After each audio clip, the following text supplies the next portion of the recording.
Hey guys, Josh from SoccerReviewsForYou.com, bringing you a retro unboxing plus on-feet video of the Puma v-Konstrukt 3.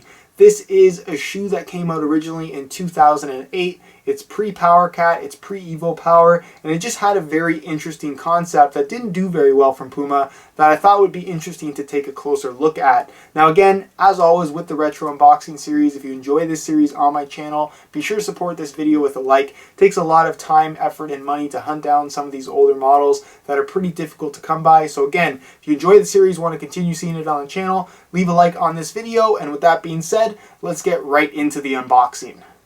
Alright, here's a look at the box itself. Nothing too out of the ordinary, so we'll get that out of the way. Inside the box, you actually get a shoe bag along with the shoes themselves. It's black in color. It's got a gold Puma logo there on the front and a zipper going across the top. So open it up and take a look at the Puma v-Konstrukt 3s. Now, for those of you guys that have never seen this shoe before, you're probably looking at it and asking yourselves, what the heck are those? It's a very out there design that never really caught on, but the main reason why I brought this in is because I thought it was a particularly interesting shoe, and it really shows off how much Puma has evolved in their Power series of shoes over the years. In fact, if you look at all their lines, they've really changed a lot with every single new release. The v-Konstrukt 3 came out in late 2008. It was replaced in 2010 by the PowerCat 1.10 in 2012. That was replaced by the PowerCat 112.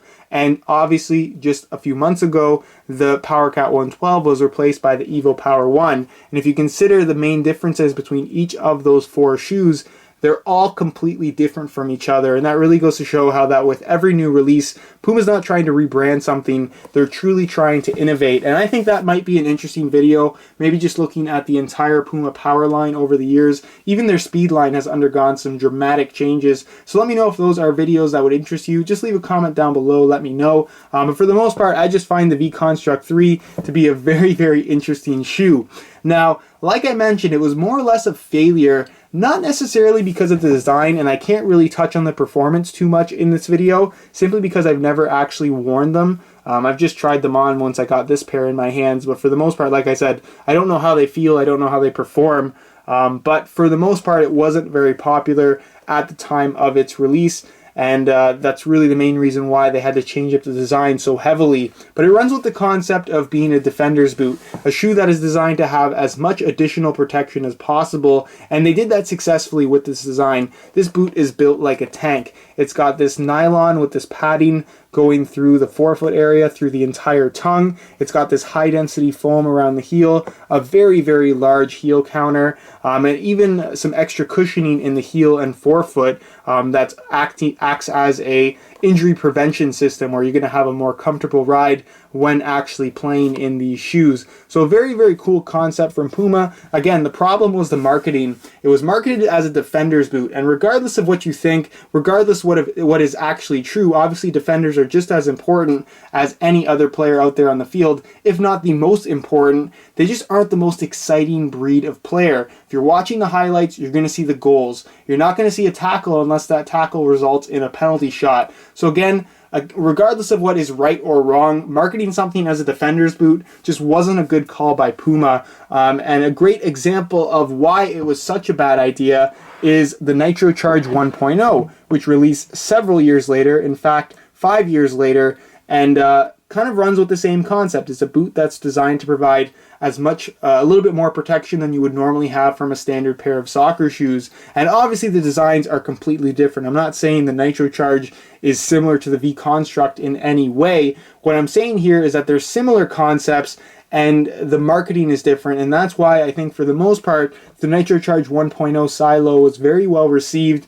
and people liked it simply because it wasn't marketed as a defender's boot. It was marketed as a boot for the engine of the team, the guy making the tackles, the guy raising the energy level, the guy making all the sprints, making the runs, doing the dirty work, if you will. And that sounds a lot more exciting than a defender's boot, if you know what I mean. Just something I thought was a little bit interesting and I would touch on in this particular video. But nonetheless, let's get right into the shoes themselves. Now, as far as the upper goes, this is the top end model, so it featured a kangaroo leather upper, and you honestly don't get too much of it on this particular shoe. Obviously, the top of the boot is made up predominantly of this kind of padded nylon material that is designed more for protection than anything. And even this Puma logo in black right here is a synthetic material as opposed to being leather. So you get a little strip piece of leather right there, some leather going down the sides of the laces, going around the toe box area, and then pretty much the entire instep is made from kangaroo leather. The quality seems to be pretty good. Obviously these are 6 years old now, but it's still very soft, and I would argue that the quality is better than what you're going to find on most kangaroo leather boots nowadays. Moving on to the back area of the shoe, you can see that it's yellowed a little bit, and that's because this is actually like a high density foam.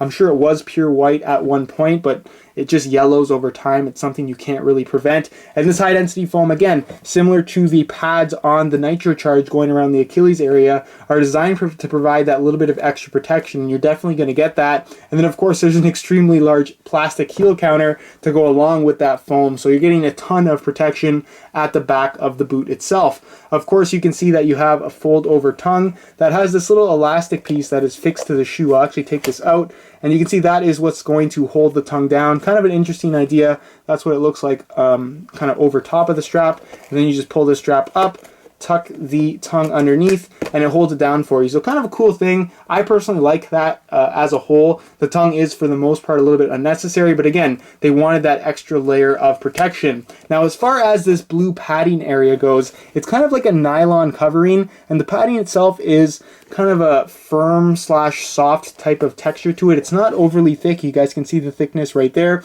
but it definitely is more protective than pretty much any other material I've ever seen used on a soccer shoe. It has that stiffness about it because of that nylon texturing, and for the most part, should you get stepped on in this area of the foot, this extra material is really going to provide a lot of additional protection. So you have two layers of that right here. And another thing to consider is that you can see that it goes right into the tongue, and the tongue is extra wide. So pretty much from here till about here, the tongue covers your entire foot, and you have that padding kind of spanning that entire top of the foot. So should you get stepped on anywhere in the toe and kind of main area of your foot, you're going to have a lot of additional protection. So you can see that there is an off-center lacing system to go along with this particular design.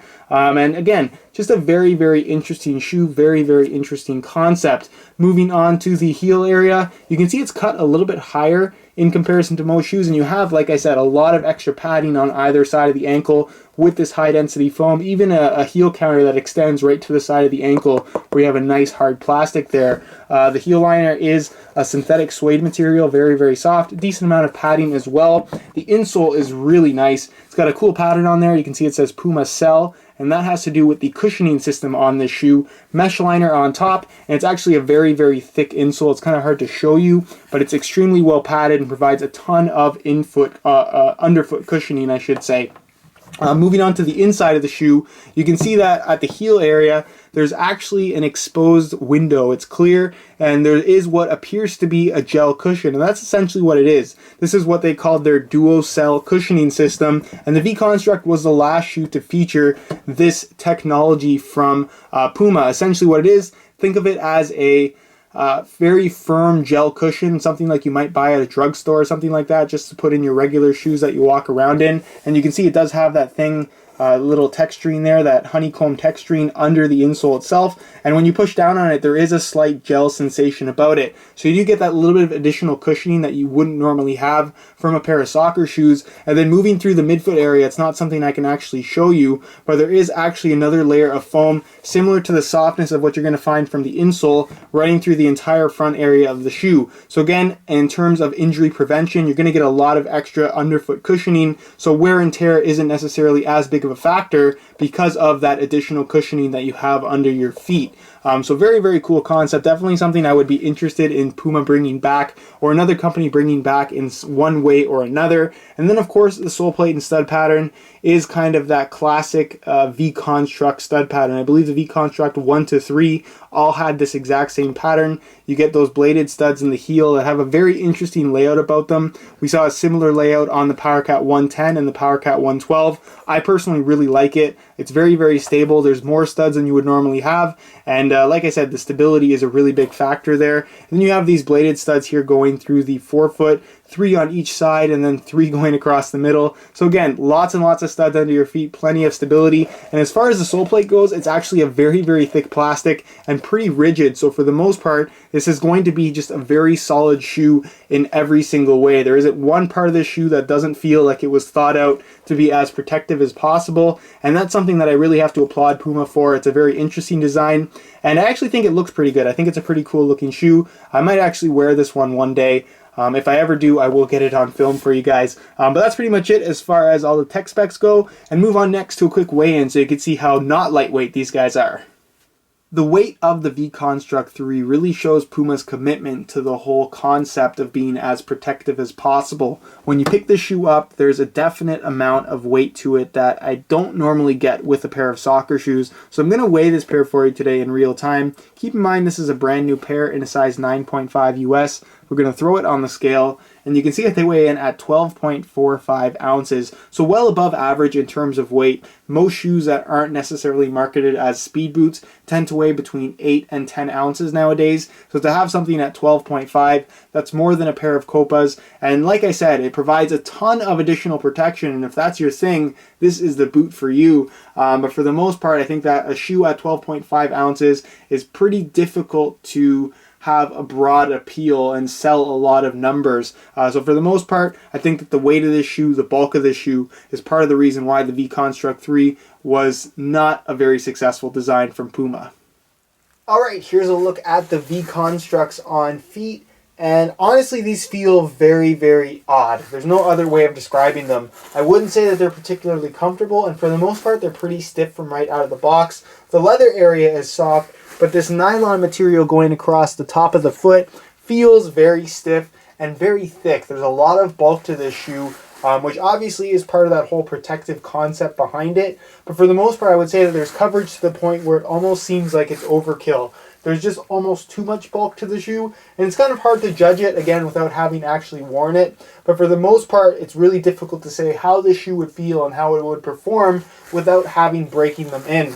And breaking at time, I would assume, would take at least a couple hours for something this stiff. So as far as the overall fit goes, it's pretty much an average width shoe all the way through. It's not particularly wide in any area of the foot. Of course, the sides are made from kangaroo leather, so I would assume that they have some stretch to them. But for the most part, it's a pretty standard fit, nothing too out of the ordinary.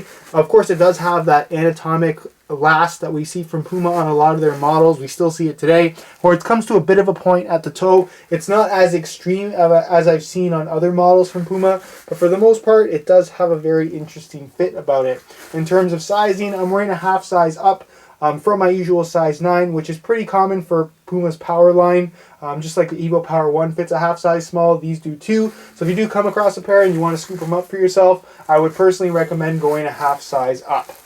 Alright guys, that's it for my retro unboxing of the Puma v-Konstrukt 3. This is such an interesting shoe simply because I think it's the last of its kind. We're not going to see shoes anymore being marketed to be protective, being marketed to be very solidly built. We're seeing more and more shoes being trimmed down in terms of weight. They're getting lighter and lighter, less and less protective, and while that's not necessarily all bad, again, it's kind of interesting to see shoes like this where they took a concept and ran with it, and in my opinion, successfully made the most protective shoe ever. So leave your thoughts and opinions on the v-Konstrukt 3 down below in the comments. As far as getting a pair of these for yourself, as I said earlier, they're 6 years old now, so your best bet is going to be eBay. If you guys are interested in checking out other retro unboxings that I have up on my channel, I'll leave a couple of annotations on screen to some of the ones that I find particularly interesting, so be sure to go ahead and check those out. If you have any suggestions for other retro unboxings you'd like to see, leave those down below in the comments as well. I'm always scoping eBay and other sources to find these older models. Like I said, they're pretty tough to come by, so only expect the retro unboxings maybe once or twice a month.